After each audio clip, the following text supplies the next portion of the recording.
नमस्कार दोस्तों। बहुत पुरानी बात है। एक किसान था, उसके पास सैकड़ों एकड़ जमीन थी। किसान बूढ़ा हो चला था। उसका एक लड़का था, उसका नाम सुरेश था।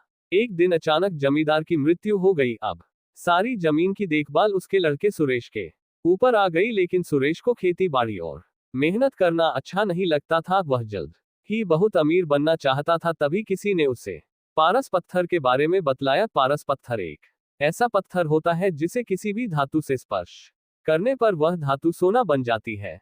सुरेश किसी भी कीमत पर पारस पत्थर पाना चाहता था। उसने पारस पत्थर ढूंढने का बहुत प्रयास किया, किंतु उसे पारस पत्थर कहीं नहीं मिला। पारस पत्थर के लिए उसने कई लोगों से संपर्क किया, किंतु वह पारस पत्थर पाने में असफल रहा। आसपास के ठगों को पता चल गया कि सुरेश किसी भी कीमत पर पारस पत्थर पाना चाहता है। ठगों ने पारस पत्थर का लालच देकर सुरेश से लाखों रुपए ठग लिए। ठगों के बाद सुरेश ढोंगी बाबाओं के जाल में फंस गया। ढोंगी बाबाओं ने भी सुरेश को लालच देकर बहुत सा पैसा ऐंठ लिया। पारस पत्थर के लोभ में सुरेश को बहुत नुकसान हुआ और उसे अपनी कई एकड़ जमीन भी बेचनी पड़ी। सुरेश की पत्नी हमेशा उसे समझती कि इन सब बातों में मत पड़ो, अपने पास बहुत जमीन है, उसी में खेती करो।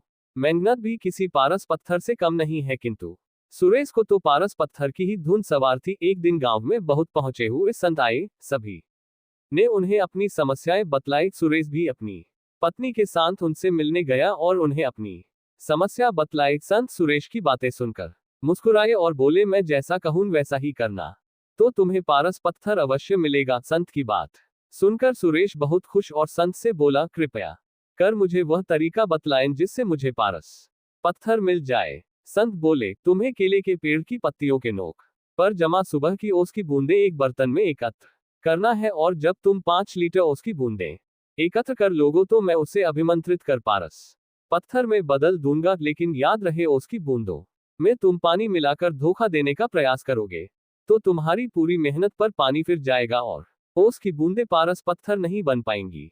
ये काम बहुत कठिन था। सबसे पहले सुरेश ने अपनी कुछ जमीन पर केले के पेड़ लगाए। केले के पेड़ धीरे धीरे बढ़ रहे थे, किंतु इतने पेड़ों से वह ओस की सिर्फ कुछ ही बूंदे एकत्र कर पा रहा था। उसे लगा, इतने केले के पौधों से 5 लीटर ओस एकत्र करने में तो उसे सालों लग जाएंगे। उसने फिर कुछ केले के पौधे और लगाए। इस तरह करते करते उसने अपनी लगभग पूरी जमीन पर केले के पेड़ लगा लिए। सुरेश अब इन केलों के पौधों को पानी देता और उनकी देखभाल करता था। 2 साल की अथक मेहनत के बाद सुरेश 5 लीटर ओस के बूंदे एकत्र कर पाया और अत्यधिक प्रसन्न होकर साधु महाराज के पास गया और उन्हें 5 लीटर ओस की बूंदों से भरा बर्तन देते हुए बोला, साधु महाराज, आपकी आज्ञा अनुसार मैंने 2 साल की अथक मेहनत के बाद ये 5 लीटर ओस की बूंदें एकत्र कर ली हैं। कृपया अब इन्हें पारस पत्थर में बदल दीजिए। साधु महाराज बोले, सुरेश, तुम्हारी मेहनत सराहनीय है। तुम्हें तुम्हारी मेहनत का फल अवश्य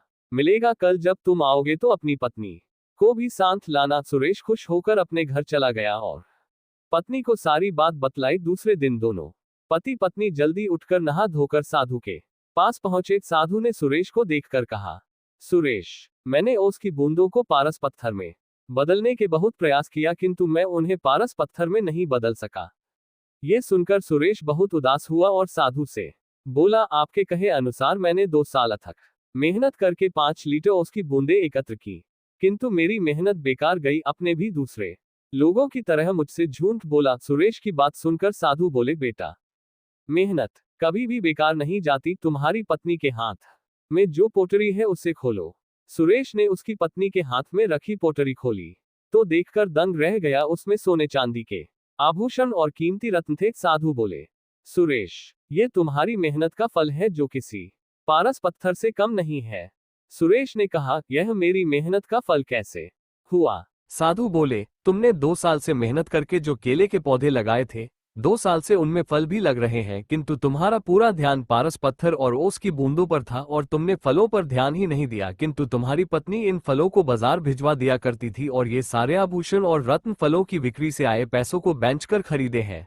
सुरेश ने मुस्कुराते हुए उसकी पत्नी की तरफ देखा और बोला, तुम सही थी जो हमेशा कहती थी कि मेहनत से बड़ा कोई पारस पत्थर नहीं होता। सुरेश साधु की तरफ हाथ जोड़कर बोला, आपने मेरी आंखें खोल दी। अब मैं हमेशा मेहनत करूंगा और पैसा कमाने के लिए कोई शॉर्टकट नहीं अपनाऊंगा। सुरेश अब खूब मेहनत करने लगा और मेहनत से समाज में खोया रुतबा फिर से प्राप्त कर लिया। शिक्षा, मेहनत से कुछ भी पाया जा सकता है। दोस्तों, आपको ये कहानी कैसी लगी कृपया कमेंट करके कि हमें जरूर बताएं। वीडियो पसंद आया हो तो लाइक करें और ऐसे ही अनेक कहानियों को सुनने के लिए चैनल को सब्सक्राइब करें जरूर करें। धन्यवाद।